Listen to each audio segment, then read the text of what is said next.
올여름 마지막 장맛비가 영서 북부 지역을 강타했습니다. 일요일까지 영서 지역에 최고 200mm가 더 내릴 것으로 예보돼 2차 피해 예방에 대비가 필요합니다. 시간당 많게는 40mm에 가까운 장대비가 쏟아지면서 크고 작은 피해가 잇따랐습니다. 지반이 약해지면서 토사가 유실되고 나무가 쓰러지는 피해가 곳곳에서 잇따랐습니다. 매년 발생하는 집중호우로 전국적으로 많은 피해가 반복되고 있습니다. 집중호우 대비 요령에 대해 알아봤습니다. 영월 별총총 마을이 도시재생 사업으로 탈바꿈합니다. 활기를 잃어가는 동네를 살리기 위해 이곳에 사는 학생들이 사업에 직접 참여했습니다.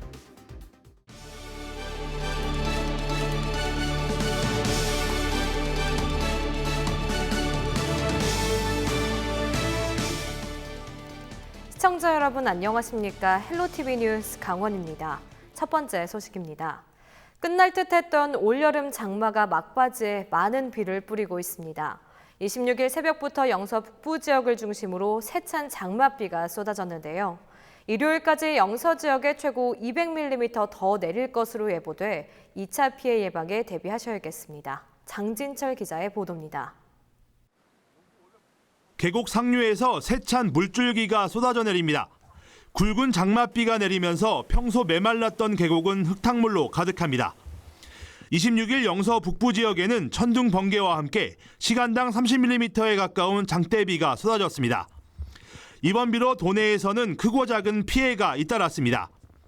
춘천시 후평동 주택가 저지대 골목이 침수되면서 춘천시가 배수 작업을 벌여 빗물 7,000톤을 퍼냈습니다. 또 춘천 공지천 산책로와 저지대 도로, 교량이 물에 잠겼습니다. 춘천시 사북면과 횡성읍, 횡성군 서원면 등지에서는 폭우에 나무가 쓰러져 일대 도로의 차량 통행이 통제되기도 했습니다. 이날 강원도 소방본부는 비 피해 11건이 접수돼 안전조치를 취했다고 밝혔습니다. 영서 북부 지역에 많은 비가 내리면서 북한강 수계댐들도 방류량을 늘리며 수위 조절에 나섰습니다. 상류 유입량 증가로 춘천댐과 의암댐은 저수율이 70%대까지 올라 방류량을 크게 늘렸습니다. 27일부터 손님 맞이에 나서는 화천 쪽배축제장은 준비를 잠시 멈췄습니다. 화천군은 축제는 예정대로 진행하지만 외부에서 예정됐던 콘서트 등 일부 프로그램을 실내로 변경했습니다. 이번 장맛비는 오는 28일까지 내렸다 그쳤다를 반복하며 최대 200mm 이상의 많은 비가 내릴 전망입니다. 내일 오후부터 모레까지는 장마정산의 영향으로 다시 많은 비가 오겠습니다. 예상 강수량은 강원 영서 70에서 150mm, 많은 곳은 200mm이고요. 강원 영동은 20에서 70mm 정도입니다. 많은 비가 계속되면서 산사태와 축대 붕괴와 같은 2차 비 피해에 대한 주의가 요구됩니다.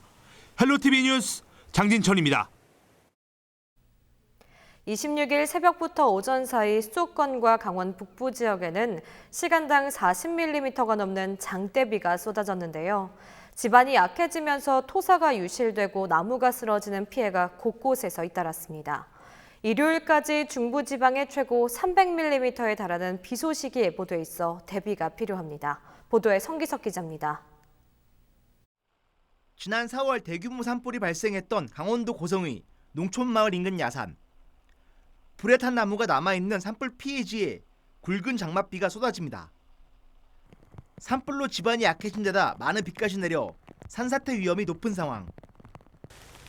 긴급 벌채로 민둥산이라는 지역에 이처럼 많은 비가 내리자 토사와 빗물이 섞여 임시 배수로로 계속 흘러내리고 있습니다. 나무가 없는 민둥산은 그냥 봐도 매우 불안한 모습인데요. 많은 비가 내리면서 산사태 위험도가 더욱 높아지고 있습니다. 기본적으로 이제 나무 뿌리가 토양을 잡아주는 역할을 하는데 나무 뿌리가 이제 점점 썩어감으로써 이 흙을 붙여주는 힘이 약화되면서 산사태 발생 가능성이 이제 점점 높아지게 되는 거죠. 수도권과 경기 북부, 강원 북부 지역에 호우경보가 내려진 건 26일 새벽부터 오전 사이. 시간당 40mm가 넘는 세찬비가 쏟아지면서 곳곳에서 피해가 속출했습니다. 이날 오전 9시 55분쯤 강원도 인제군 북면에서는 경사면에서 흘러내린 토사가 도로를 뒤덮어 긴급 복구 작업이 펼쳐졌습니다. 낮 12시 30분쯤 강원도 횡성군 서원면에서 토사가 유실되면서 나무가 도로 위로 떨어져 안전 조치가 이루어졌습니다. 이날 하루 동안 토사가 유실되거나 나무가 쓰러지는 등의 피해가 강원도에서만 11건 발생했습니다. 또 새벽 시간 경기도 파주시 문산읍에서 가로수가 쓰러지고 인천시 서구 도로가 장맛비에 잠기는 등의 피해가 잇따랐습니다. 산림청은 경기도와 강원도 지자체 10곳에 산사태 경보와 주의보를 발령하기도 했습니다. 산사태는 발생한 다음 대피하는 게 사실상 불가능하기 때문에 산사태 경보가 발령되면 미리 대응하는 게 중요하다고 전문가들은 조언합니다.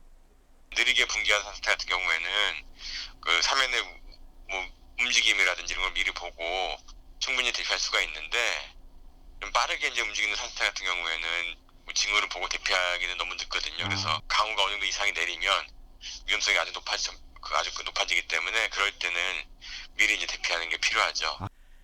기상당국은 27일 새벽과 오전 사이에 중부지방에 다시 많은 비를 뿌릴 것으로 예보했습니다. 특히 일부 지역에는 최고 300mm에 달하는 폭우가 쏟아질 것으로 예상돼 각별한 주의가 필요합니다. 헬로티비 뉴스 성기석입니다. 26일 0시 15분쯤 영동고속도로 원주에서 횡성방향소초 졸음쉼터 인근에서 택시가 도로 왼쪽 가드레일을 들이받았습니다. 이 사고로 택시 운전자 65살 김모 씨와 탑승객 3명이 부상을 입어 병원으로 옮겨졌고 생명에는 지장이 없는 것으로 알려졌습니다. 경찰은 택시가 빗길에 미끄러지면서 사고가 난 것으로 보고 정확한 사고 경위를 조사하고 있습니다.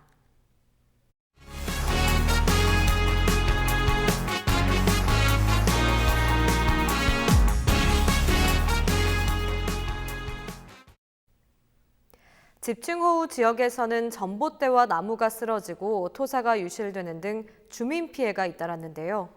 요란했던 막바지 장맛비를 이정하 기자가 정리했습니다. 충남 서산의 한 농가입니다. 거센 비바람에 나무가 뿌리째 뽑혀 있습니다. 경기도 파주의 한 도로에는 빗줄기가 지나간 자리마다 나무가 널브러져 있고 용인에서는 차량이 전복되는 사고도 있었습니다. 인천 지역에도 많은 비가 내렸습니다. 강화의 한 도로에는 짧은 시간 내린 집중호우에 토사가 흘러들었고 도심 한가운데가 흙탕물에 잠기기도 했습니다. 반면 저지대 주택 주민들은 이번에는 안도의 한숨을 내쉬었습니다. 매년 장마철마다 비만 오면 고립돼 상습적으로 침수가 발생했던 지역. 혹시 모를 호우 피해에 대비해 이렇게 모래 주머니도 쌓아놨습니다. 주민들의 우려와는 달리 무사했습니다. 아침같이 쏟아지면 또 들어와요. 비가 많이 오면 무서워요. 올해는 지금 이렇게만 가면 괜찮죠. 아직 안심하기는 이릅니다.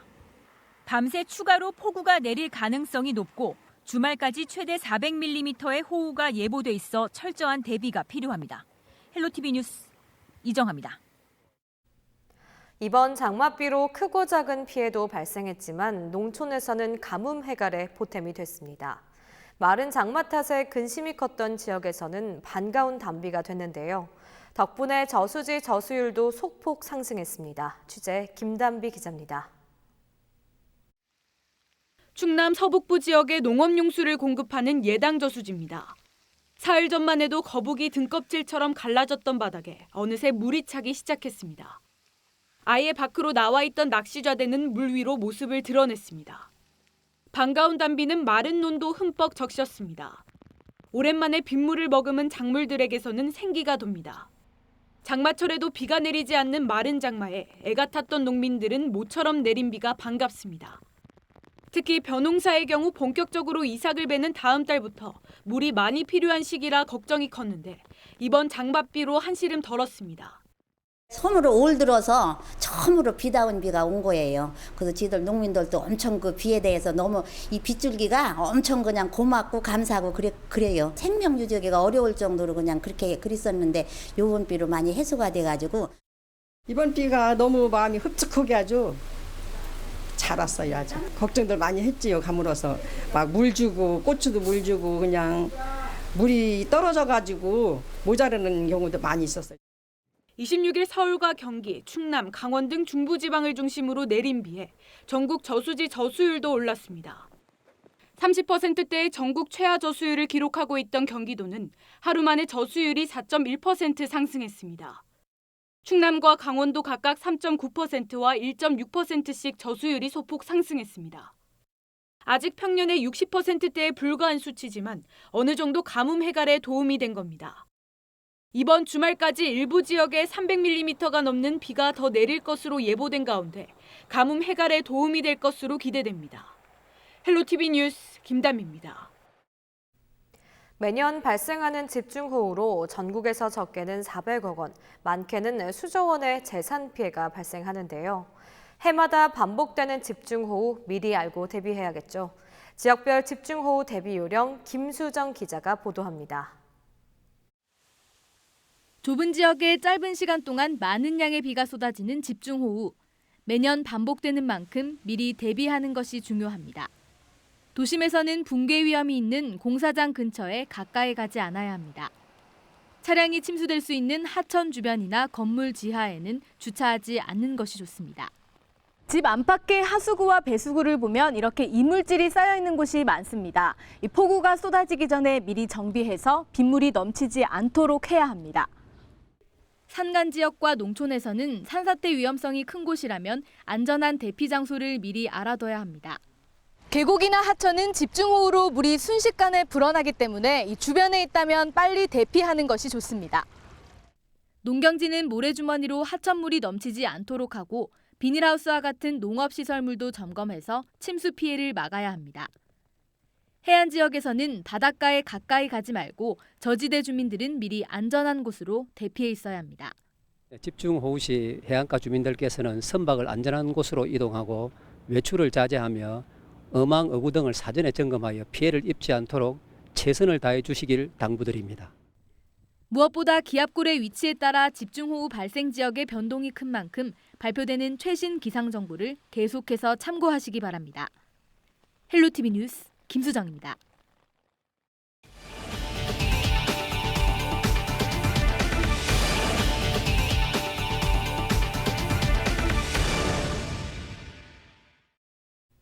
영월에는 네개리를 하나로 묶은 별총총 마을이 있습니다. 지역의 미래인 학생들이 총총 빛나는 별처럼 커가는 마을이라는 뜻인데요. 활기를 잃어가는 마을을 살리기 위해 이곳에 사는 학생들이 도시재생 사업에 참여했다고 합니다. 김선아 기자가 취재했습니다.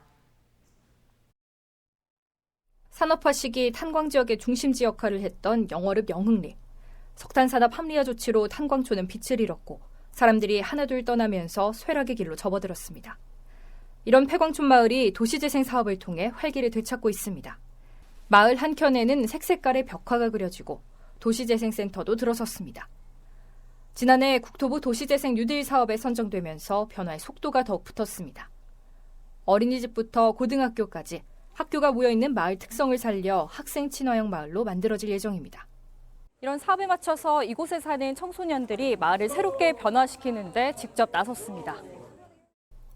마을 학생들이 도시에 사는 청년, 외국인 학생들과 머리를 맞대고 도시재생의 관점에서 마을을 탈바꿈시킬 방안을 찾는 겁니다. 동네에 살면서 몸소 느꼈던 부족한 점들이 이번 기회에 개선되길 바라고 있습니다. 보시다시피 영월이 좀 낙후되었어요. 그래서 영월의 주변 시설도 관리하고 그다음에 학생들이 운동을 좋아하는데 운동시설과 그리고 주변의 상점 그런 것들도 설치하면 좋겠습니다. 학생들이 논의한 결과물은 도시재생 사업에도 반영될 예정입니다. 무엇보다 주민과 학생들이 마을을 바꾸는 도시재생 사업에 주도적으로 참여한다는 게 바로 이번 사업의 핵심입니다. 그 학생들이 실질적으로 지역의 발전에 지속적으로 관심을 가지고 동참해낼 수 있는 그런 동력을 제공해주는 도시재생 사업이야말로 앞으로 우리가 원하는 그 미래지향적인 도시재생의 발전을 만들어갈 수 있다고 생각합니다. 영월구는 다음 달 영월역 일대 덕포지구 도시재생 뉴딜 사업 공모에도 도전할 계획입니다. 본격적인 도시재생 추진이 침체된 폐광 지역에 활기를 가져올지 주목됩니다. 헬로티비 뉴스 김선아입니다. 강원랜드가 주차관리 등 일부 협력업체 근로자들과 자회사 방식의 정규직 전환에 합의했다고 밝혔습니다. 이번 합의는 해당 분야 근로자의 의견 수렴을 한 결과 찬성 80%의 지지를 받아 자회사 방식 정규직 전환을 주요 내용으로 하고 있습니다. 자회사 전환 대상은 주차관리와 골프장 코스 관리 등 4개 직종 91명입니다. 강원랜드는 호텔 청소와 경비, 시설 분야 등 모두 5개 분야 1,400여 명가량은 현재 협의를 진행하고 있다고 밝혔습니다. 화천군이 지역인재 육성을 위해 지역 모든 대학생에게 등록금과 거주 지원금을 지급합니다. 화천군 인재육성재단은 다음 달 5일부터 한 달간 지역에 주소를 둔 학생과 학부모를 대상으로 신청을 받습니다. 국내 대학에 재학 중인 대학생을 대상으로 지원되는 장학금은 학점 등의 지원 기준에 따라 최대 등록금 실납입액 전액을 지원하게 됩니다. 화천군은 이와 함께 직전 학기 성적 기준을 충족한 모든 지역 출신 대학생들에게 매월 최대 50만 원의 거주 지원금도 지급합니다. 원주시가 주택을 대상으로 가정에서 손쉽게 전기를 생산할 수 있는 미니 태양광 발전기 설치 비용 일부를 지원합니다. 미니 태양광 발전기는 아파트 베란다에 부착할 수 있는 거치용으로 이사할 경우에도 해체와 설치가 가능합니다.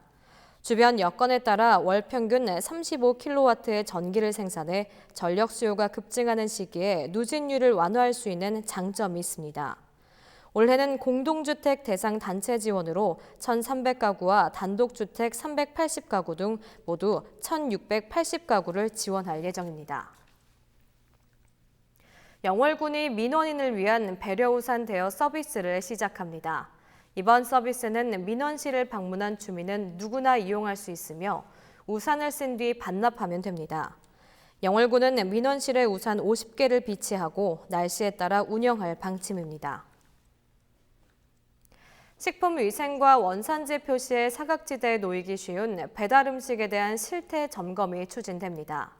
강원도 민생사법경찰팀은 본격적인 여름 행락철을 맞아 대표적인 배달음식인 도시락과 치킨을 판매하는 업체를 대상으로 단속을 하기로 했습니다. 점검은 오는 29일부터 8월 9일까지 춘천과 원주, 강릉, 속초 등 도내 7개 시지역을 대상으로 실시되고 원산지 표시 위반과 식자재 보관 상태, 조리실 위생 실태 등을 중심으로 이루어지게 됩니다. 강원도는 적발되는 불법 행위에 대해서는 과태료를 부과하고 행정처분 등 강력 조치를 할 계획입니다. 이어서 날씨입니다.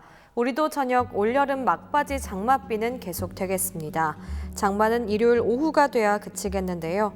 예상 강수량은 영서 지역으로는 80에서 200mm, 많은 곳은 300mm 이상이 되겠고 영동 지역으로는 30에서 80mm가 예상됩니다. 비 피해 없도록 대비 잘해주시기 바랍니다. 토요일 아침 기온 원주와 속초 24도, 춘천과 강릉 25도가 되겠지만 습한 날씨 탓에 더 덥게 느껴지겠습니다. 낮 기온 춘천과 원주 30도, 강릉 32도가 예상됩니다. 이어서 주간 날씨입니다. 영서 지역 일요일까지 비가 내리겠습니다. 비의 양이 무척 많을 걸로 예상됨에 따라 산사태와 축대 붕괴, 침수 피해 등 비 피해 없도록 각별히 유의해 주시기 바랍니다. 영동 지역도 일요일까지 비가 내리겠고 비가 그친 뒤 폭염과 열대야가 이어지겠습니다. 우리 지역 바다 날씨입니다. 동해 전해상 비가 오겠지만 파도의 높이는 잔잔하게 일겠습니다. 주말 전국 날씨입니다. 남부지방은 주말인 내일까지, 중부는 모레 일요일까지 장맛비가 내렸다 그쳤다를 계속 반복하겠습니다. 특히 찬 공기와 습한 공기가 충돌해서 강력한 비구름이 만들어진 중부지방을 중심으로는 시간당 50에서 70mm 안팎의 집중호우도 쏟아질 수 있습니다. 일요일까지 중부지방은 앞으로도 많게는 300mm 이상 더 내리겠고 영동과 전북, 경북 북부 내륙도 최고 120mm 이상, 남해안과 제주는 5에서 40mm 정도가 되겠습니다. 전국 바다 날씨입니다. 남해상과 동해 남부해상을 제외한 전 해상 비가 오겠습니다. 이상으로 헬로티비 뉴스를 마칩니다. 헬로티비 뉴스는 지영민과 함께합니다. 시청해주신 여러분 고맙습니다.